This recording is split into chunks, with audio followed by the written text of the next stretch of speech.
Getting the most out of Claude is all about prompt engineering, and Anthropic's console is really a great tool. It helps you break tasks into steps, set up chain of thought, reasoning, and guide the model to give you exactly what you want. It's not just about asking one question, it's about setting up the whole conversation. You can generate, save, and share prompts with others, which is brilliant if you're working with a team. And you don't need to be a coder, just use plain English.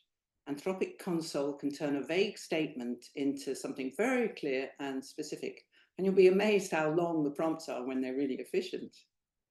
So click the link below to see the full video on these concepts. That's part 2 of lecture 2, all about Claude, or check out the whole playlist, the No Coder's Guide to Surviving Generative AI, especially lecture 1, Introduction to Prompt and Context Engineering, if you need more of the basics to understand lecture 2.